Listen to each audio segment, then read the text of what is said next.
नमस्कार बच्चों, मैं मनोज कुमार आप सभी का आपके अपने YouTube चैनल एजुकेशन प्लस में बहुत बहुत स्वागत करता हूं।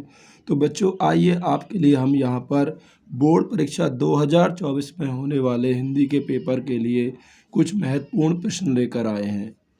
तो सभी प्रश्नों को बच्चों ध्यान से देखें। आज थोड़ी सी आवाज़ आपको क्लियर नहीं आ रही होगी क्योंकि तबीयत मेरी कुछ खराब है। तो देखिए, पहला क्वेश्चन है, आचार्य रामचंद्र शुक्ल किस युग के लेखक हैं? तो बच्चों ये शुक्ल युग के ही लेखक हैं। क्वेश्चन नंबर 2 है, सरस्वती किस युग की पत्रिका है? तो बच्चों ये द्विवेदी युग की पत्रिका है और ये किसकी रचना है? महावीर प्रसाद द्विवेदी जी इसके संपादक हैं। क्वेश्चन नंबर 3 है, हंस पत्रिका के संपादक कौन हैं? तो बच्चों मुंशी प्रेमचंद हंस पत्रिका के संपादक हैं और हंस पत्रिका बच्चों शुक्ल युग की ही पत्रिका है। क्वेश्चन नंबर 4 है, ध्रुव स्वामिनी, चंद्रगुप्त तथा स्कंदगुप्त जैसे नाटकों के लेखक कौन थे? ये सभी बच्चों क्या हैं?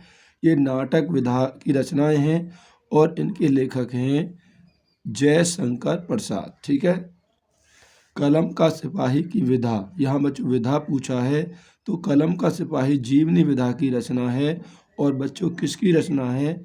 ये अमृत राय की रचना है।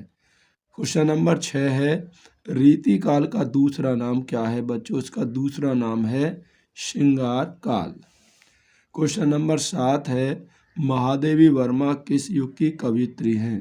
तो बच्चों ये छायावादी युग की कवियत्री हैं और महादेवी वर्मा को बच्चों आधुनिक युग की मीरा भी कहा जाता है। क्वेश्चन नंबर 8 है, तार सप्तक का प्रकाशन वर्ष क्या है? यानी इसका प्रकाशन हुआ था सन 1943 में। और किसने किया था बच्चों? ये किया था सच्चिदानंद हीरानंद वात्सायन अज्ञे जी ने इसका प्रकाशन किया था। क्वेश्चन नंबर 9 है, हास्य रस का स्थायी भाव क्या होता है? तो होता है बच्चों हास होता है। ठीक है। जहाँ उपमेय और उपमान में अभेद संबंध होता है यानी कोई भेद नहीं कर पाता है, वहाँ कौन सा अलंकार होता है बच्चों? तो वहाँ होता है बच्चों रूपक अलंकार। ठीक है। जहाँ उपमेय और उपमान में अभेद संबंध होता है तो वहाँ पे होता है रूपक अलंकार। अगला क्वेश्चन है बच्चों, रोला छंद में कुल कितने चरण होते हैं? तो बच्चों इसमें 4 चरण होते हैं और प्रत्येक चरण में 24-24 मात्राएं होती हैं। तो नेक्स्ट क्वेश्चन है बच्चों, लिखकर लोहित लेख डूब गया दिनकर मणि आहा, व्योम सिंधु सखी देख तारक बुदबुदा दे रहा। उपरोक्त पंक्ति में कौन सा यहाँ पर छंद है? तो बच्चों यहाँ पर सोरठा छंद है। यहाँ पर सोरठा छंद है। क्वेश्चन नंबर 13 है, सु उपसर्ग से बना शब्द है। सु उपसर्ग से, तो बच्चों यहाँ पर जो स्वागत है केवल वही सु उपसर्ग से बना शब्द है। क्वेश्चन नंबर 14 है, नर नारी में कौन सा समास होगा? तो यहाँ पर बच्चों होगा द्वंद्व समास। ठीक है। द्वंद्व समास होगा, जैसे नर नारी माता पिता भाई बहन इन सभी में द्वंद्व समास होता है क्योंकि इसमें दोनों ही पद प्रधान होते हैं और बीच में योजक चिन्ह भी लगा होता है। पतोहू तथा कछुआ के तत्सम रूप क्या होंगे? तो बच्चों पतोहू का होगा पुत्र वधु, तत्सम यानी कि शुद्ध रूप, और कछुआ का होगा कच्छप। ठीक है। ये इनके शुद्ध रूप यानी कि तत्सम रूप होंगे। मीनाक्षी में समास होगा, तो मीनाक्षी में होता है बच्चों बहुब्रीहि समास। क्वेश्चन नंबर 17 है, बिजली का पर्यायवाची कौन नहीं है? यहाँ पर नहीं की बात कर रहा है बच्चों। तो विद्युत, ताड़ित, चपला ये सभी पर्यायवाची हैं बिजली के, केवल सिंधुजा, सिंधुजा जो है वो समुद्र का पर्यायवाची होता है, बिजली का नहीं है। तद शब्द का तृतीय विभक्ति बहुवचन रूप लिखें। तो बच्चों ते है, ये तद शब्द का तृतीय विभक्ति का बहुवचन रूप है। 19वां क्वेश्चन है, राम बोला मैं दिल्ली जा रहा हूँ, वाक्य किस प्रकार का है? ये किस प्रकार का वाक्य है बच्चों? ये एक मिश्र वाक्य है। ये कैसा वाक्य है? मिश्र वाक्य है।